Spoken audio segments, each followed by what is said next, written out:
또 보겠습니다.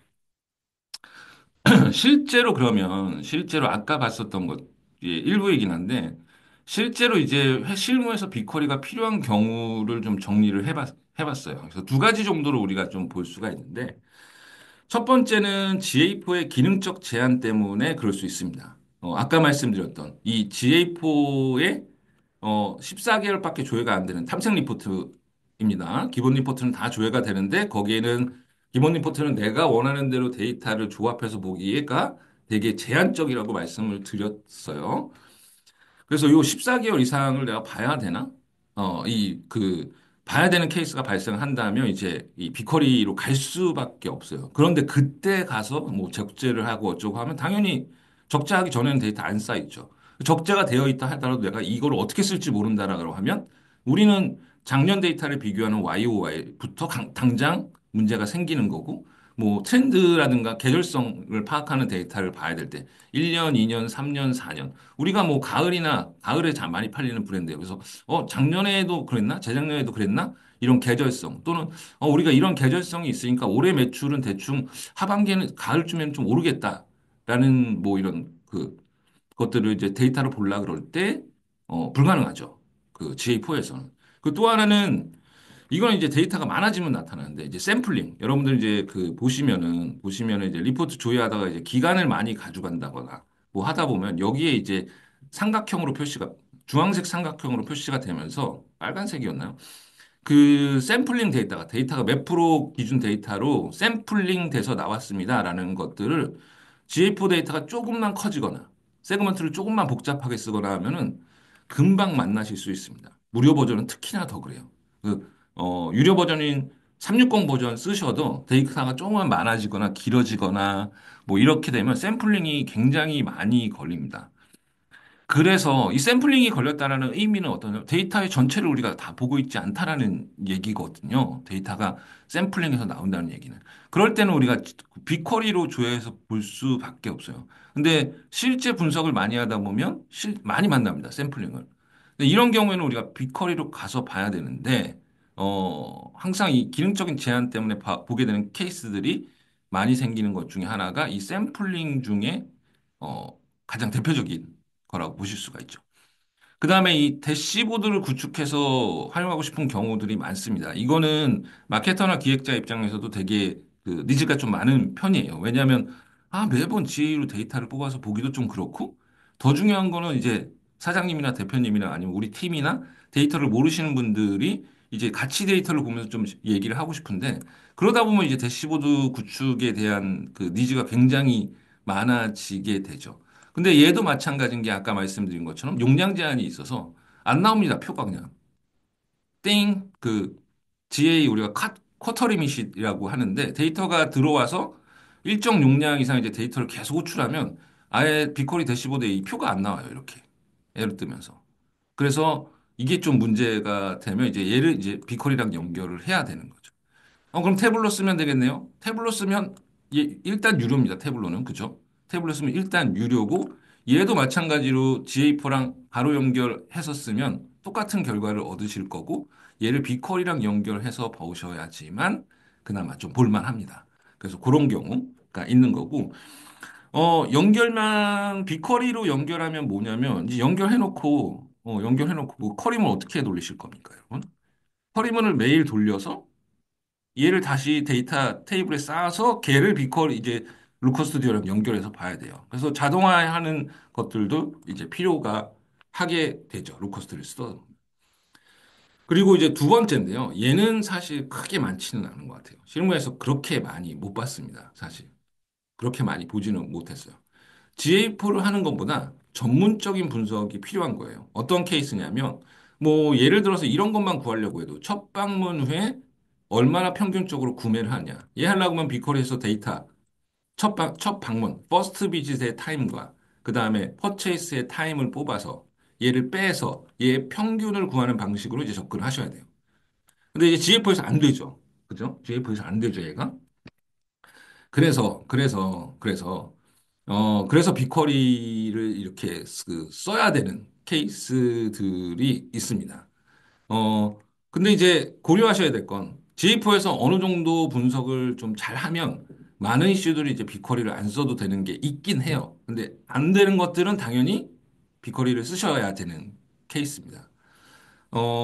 그래서 이제 SQL을 배워도 빅쿼리의 활용이 제대로 안 되는 케이스들이 좀 많은 것 같아요. 실무에서 봐도. 실제로 이제 뭔가 분석을 좀 전문적으로 하고 싶어서 빅쿼리를 다 세팅을 해서 데이터를 적재했는데 사실은 얘를 어떻게 써야 될지를 몰랐어요. 그러니까 GA4를 가지고 분석을 하는 뷰, 그러니까는 그 분석의 관점을 가져가지 못하면 빅쿼리가 있어도 뭐 마찬가지 인 것 같습니다.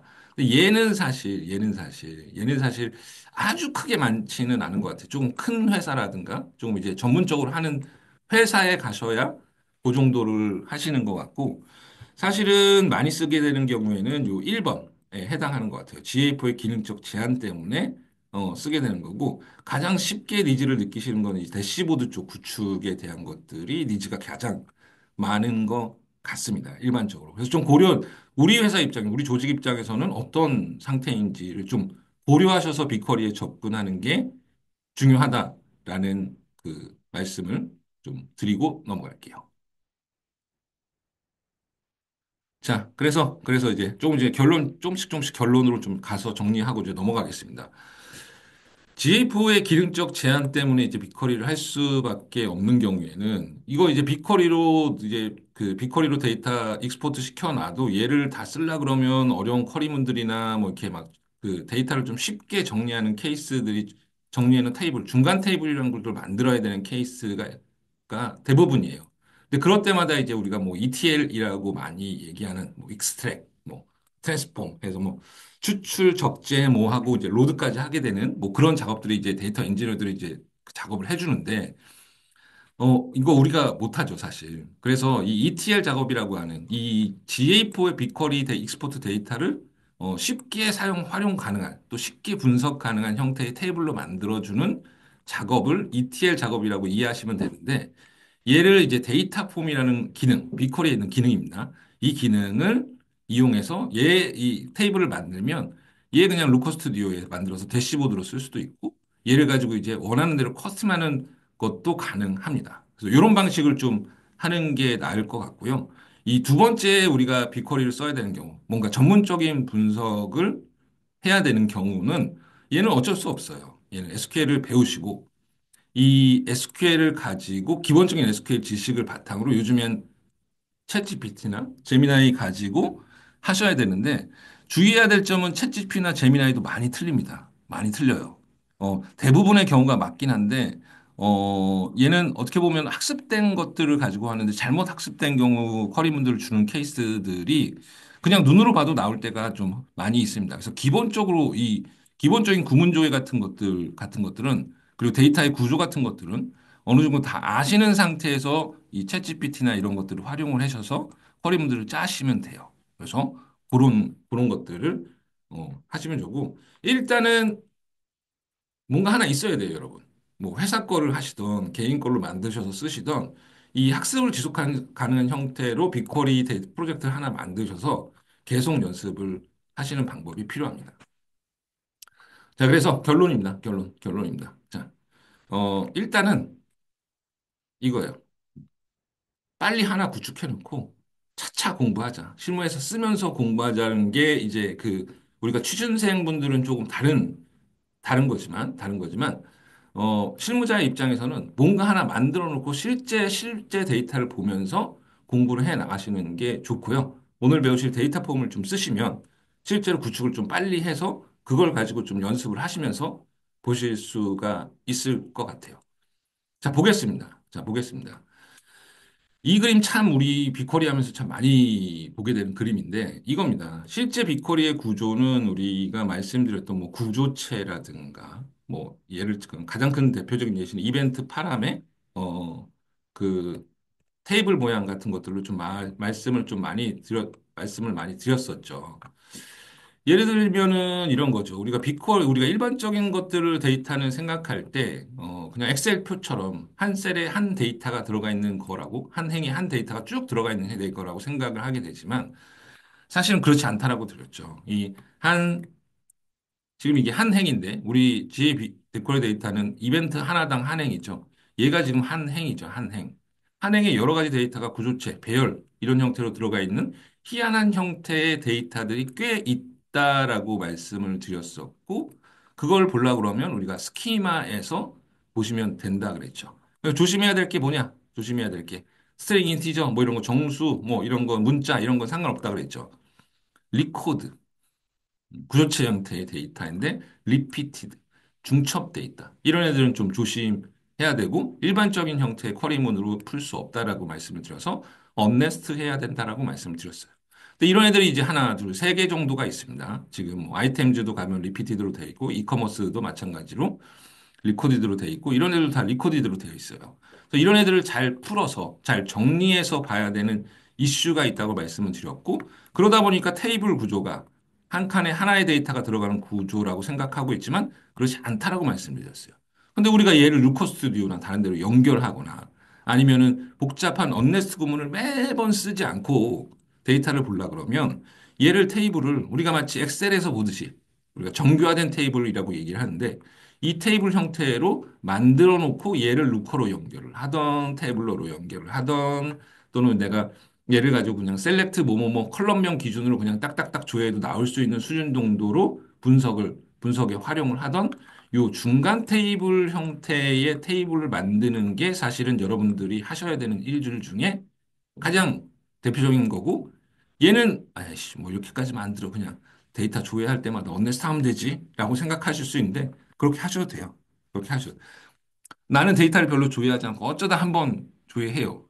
라고 하시면 그렇게 하셔도 돼요. 그냥 언네스트 그냥 구문 이렇게 하셔가지고 복사해놓고 얘기 하셔도 돼요. 근데 이거 한 명 쓰고 두 명 쓰고 또는 루커 스튜디오 빼야 되고 어디로 보내야 되고 데이터의 확장성을 고려한다 그러면 이 중간 테이블을 만드는 게 필수적일 수밖에 없습니다. 그리고 우리가 회사가 점점 커지고 조직이 커지고 내가 큰 회사를 가서 일할 때는 이 구조로 가실 수밖에 없어요. 나 혼자 일을 하는 게 아니기 때문에. 그래서 그거를 좀 고려를 해야 된다. 그래서 이런 구조로 중간 테이블을 만드는 걸 해야 되는데, 그래서 어떻게 되냐, 어떻게 되냐. 우리가 GA4에서 데이터가 뿅 하고 빅쿼리로 이제 넘어가게 돼요. 우리가 많이 봤었던 이벤트 데이터, 뭐 이거죠. 지금 잠깐 보면. 이 데이터가 이제 익스포트 돼서 나온 우리 일별 테이블인 거고, 이벤트 인트라데이 이거는 실시간으로 올라온 게 여기에 이제 하루치가 쌓이면 얘로 이제 정리가 돼서 하루치로 이제 딱 올라오는 거죠. 얘는 이제 사용자에 대한 거. 이런 식으로 이제 데이터가 로우 수준의 데이터, 로 데이터 수준의 데이터가 이렇게 지금 나와 있는 건데 얘를 트랜스폼드. 그러니까는 우리가 보기 쉽게 굉장히 활용하기 쉬운 테이블 형태, 아까 그림에서 봤었던 요 테이블 형태로 바꿔놓는 작업을 해주는 게 데이터 폼을 활용해서 할 수 있다. 데이터 폼은 그 이상 용도 외에 다른 데로 쓸 수 있지만 우리 입장에서 볼 때 데이터 폼을 이렇게 활용해서 이렇게 데이터를 정리하고 트랜스폼된 형태로 만들 수가 있다. 그래서 요거를 중간 테이블이라고 우리가 대충 지칭을 한다 그러면 얘를 이제 태블로나 루커나 뭐 파워 BI나 이런 시각화 툴이나 다른 툴들로 내보낼 수 있는 준비가 된 거라고 생각을 해주시면 될 것 같아요.